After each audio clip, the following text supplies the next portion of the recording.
This is the FM Gold channel of All India Radio. In the program News Analysis, now we bring you a discussion on Prime Minister's interaction with district collectors.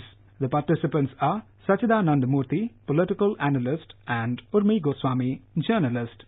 Prime Minister Narendra Modi addressed the district collectors across the country. It's being touted as a first of a kind, though previous Prime Ministers have also reached out to district collectors. What is perhaps interesting is in this time, Prime Minister Modi reached out with a plan. It's almost like a New Year resolution. He calls it the 15th August resolution in that sense. It's tied in with his Sankalp Se Siddhi, the plan put out in his Mann Ki Baat last month, asking DMs to have district collectors, the district administration, to make a list of priorities of things that they want to address by 2022. How do you view this initiative? I think this initiative has come because of his experience as a Prime Minister, of seeing administration at all levels. Because he has been a Chief Minister, he has handled, always his administrative style in Gujarat has been that he would depend on the district collectors and he would even bypass the secretaries to the government, and every district collector, he would speak to them every day when he was the Chief Minister. So he has a lot of faith in the ability of the district collectors to deliver things across the spectrum of departments. So I think that's what he has now also feels that, because he has been looking at the figures, what has come out of the development things, and many districts have lagged behind in providing. Some of his pet schemes have been on basic services, like providing gas connections, providing electricity, providing irrigation and all these things.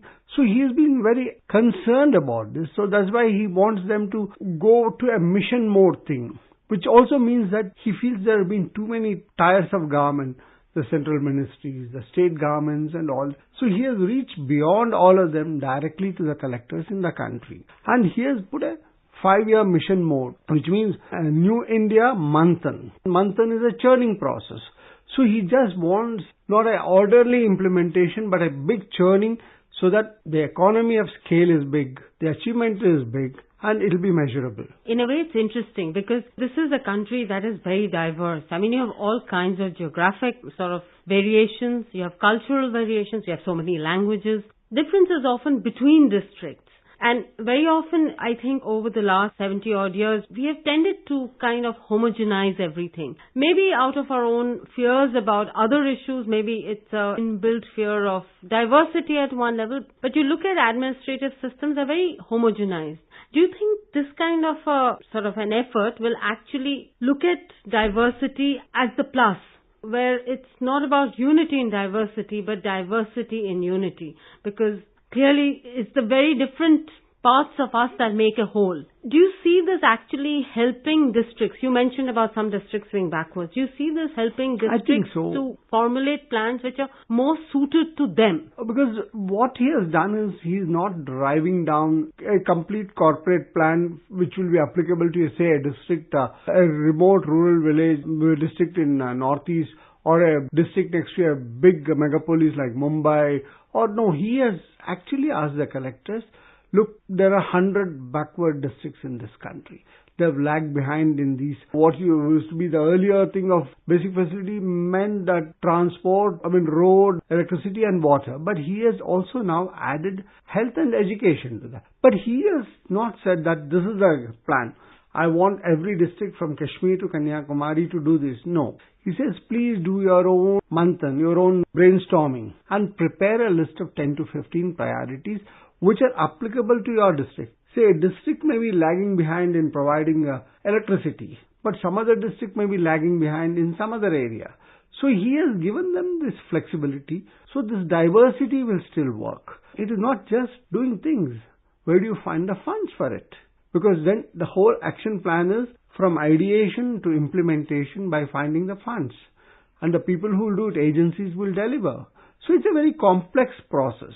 But he says, do your own thinking, your own brainstorming, talk to the people, talk to the youth, and then work it out. You mentioned about how each district has to come up with its own priorities as befits that district. And then you mentioned the issue of funding. Because obviously if one district has got better health care and has a problem with electricity, it will require funding of a certain kind. Even within that fold, there may be some district may have very good primary health care but not good enough secondary health care. Now, obviously it means looking at funding of projects or public schemes in a different way. Now, what is the blowback of this? We have to look at what he has said is that each of you decide where you want your district to be in 2022. And then what are the deficiencies that must be overcome and what are the services that must be ensured.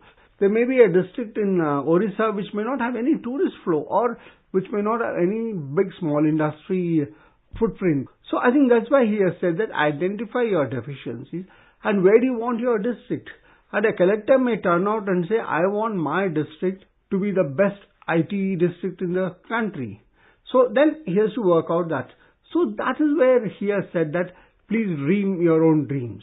But look at these basic services. We are actually sort of opening the door to not about looking at new ways of funding, but also new ways of designing policy. Because again, we have this problem for now, very homogeneous sort of policy designs or schemes. Which brings us to that other interesting point where the Prime Minister says, go out and talk about the schemes, the facilities that are available to people. And I was thinking about it and I realized often that we are literate, we are educated, we live in Delhi, we have access to information, and yet so often we know so little about these schemes. Do you think that this actually will, I mean, I don't know how it works at the district, but do you think there is an information gap in the districts? And how do you see it changing then the face? If better information flow, will it lead to better implementation? I think there's some sense in what he says is that don't just decide on the file. Please go to the field and then look at the ground realities and then you can work better on the file. Actually, it's a mutually beneficial thing because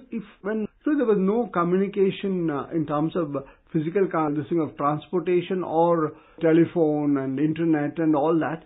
The collectors and other officials will go for long tours. They will go even in the earlier days by horseback, bullock cart, or later by this thing. They do camp. They would stay at different tehsils, different places. But now what happens is, it's like the Prime Minister himself. He can go to any part of India in the morning and come back to Delhi in the evening. He doesn't stay in any place. So same is happening to collectors.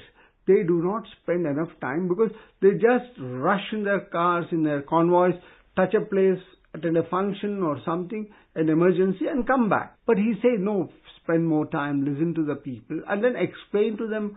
So there's a big communication gap which despite the kind of innovation in technology and communication has happened. That's why it's a disappointment that some of the innovations like the BHIM app, which has been launched with such great amount of hope and fanfare, has not obviously reached everybody in the country. So he tells the collectors, come on, go and explain to them what is BHIM app. What is Swachh Bharat Abhiyan? I mean, after 3 years of this campaign, if the Prime Minister is telling the collector, that means the message has not reached the last man. And again, of course, his newest concern is on the complete implementation of the goods and services tax. So again he says, please go and tell them this is a good, simple tax. Because obviously he feels that with all these initiatives taken at the top, have they really reached the bottom? And he wants the collectors, who are the multi-mission mode administrators in the country, to go and implement it. So this is evident in his concern, say that go beyond the file, go to the field, talk to them, explain to them the initiatives. So there's a certain desperate urgency in this. It's almost like the Prime Minister is telling the district collectors to do what editors tell journalists. Go out in the field, meet more people, understand what's really happening before you sit down to write. And I suppose that would make actually a big difference to the way we even design schemes and programs. Because right now we do it, a lot of it happens in a very abstract manner. So there's a problem and then you find a solution, but that solution may not fit. The one that comes to mind is actually Swachh Bharat, the toilet initiative. In many places you can build a toilet and that's the end of it. But what about water? What about sewage? And those are issues that come up, and it's when people face it, they'll tell you. Of course, we haven't had an occasion to talk to the collectors because if and when we run into some of them or they come to Delhi or we'll be able to make a better assessment. What do you see as the net effect of this kind of an exhaustion? I mean, it's a big thing when the head of government tells you, go out into the field. Like you would have told countless reporters, go out, don't sit in office. How do you see that culture changing? Because you mentioned this thing about the culture having changed. The first part is very easy. What the Prime Minister has told them is, brainstorm, prepare the list of your priorities, decide where you want your district to be in 22, and then once you have this mission mode, then even if the collector is transferred out of the district, the next collector comes and the Prime Minister has compared it to the sporting term of a relay team, that the baton passes on to the next collector who will have this action plan with him and he will implement, and the next collector will come. But the thing is, how does the collector resolve the other issues? As I mentioned about funding, then the different agencies to do it, and so that means collectors need lot more autonomy than they have. We have a new system in our country now. In the last 2 decades, every district, the state governments appoints a district minister or a guardian minister who is supposed to be a super collector of the district. The Prime Minister has not reached out to them because they belong to different parties. So how does this collector, who is a civil servant, deal with a guardian minister or the state secretariat, which may say, sorry, your action plan, this is not our priority. There will be issues where the center needs to coordinate with the state governments, with the collectors, and do that. So it is, in the womb, it is good. It has taken birth as a clean baby, but what infections it can catch as it the next 5 years, how it will be overcome, this whole manthan, it has to be seen, because I think it needs guiding, constant holding of hands by the Prime Minister and his team in Delhi, if it has to work so that all our districts achieve the desired goal of 10 or 15 objectives which will be listed out by August 15th. Because August 15th, when they list it, it is available as a public document. So you and me as journalists or citizens can monitor it. Challenge lies in this. Other thing I noticed is issues that he kind of points to are health, education.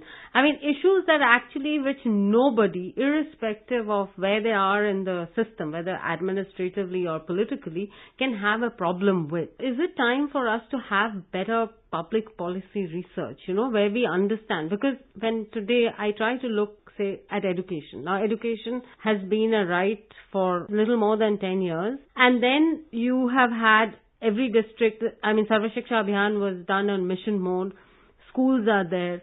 But obviously, there's still lacunas. And you have detailing, like data from all these districts. What is available, what is not available. But there is qualitative assessment done by others, by researchers, by universities is lacking. Do you think it's time India starts focusing on public policy research like you have in the West? Independent, but as research, trying to understand how schemes work. We need more public policy because statistics and data has to come in real time. Because what happens is the government has a huge data network, because every field office of every ministry or state level department gives data. But if you look at the Government of India's own portals and others, you will find data which dates back to 3 to 5 years. Field work could have been done 6 to 7 years ago. So we do not have real-time complete data. So that data collection and data mining is a very important thing. Like you are mentioning about Sarva Shiksha Abhiyan. It was a very prestigious project launched by the previous first NDA government. But now, after more than a decade, where has it come to? How has it worked? Why have we still have school dropouts? Why have we still have schools without teachers? There are some schools without blackboards and all that. At a stage where we are implementing Digital India, where we are providing the last mile portal facility to every village, which includes for education. Where are we? So I think we have to ask these questions, whether our collectors, because collector doesn't have direct control over the education department. Now he has to deal with a Byzantine bureaucracy of the education department. So where will we empower him to cut through the red tape? So let us hope that this manthan doesn't become a video manthan, but becomes a much larger manthan where we, for the first time perhaps, having a meaningful public policy discussion. Thank you so much. You were listening to a discussion on Prime Minister's interaction with district collectors. The participants were Sachidananda Murthy, political analyst, and Udmi Goswami, journalist. This program was produced and presented by the News Services Division of All India Radio. This program is also available on our website newsonair.nic.in. You may email your opinion about this program at airnsdtalks@gmail.com.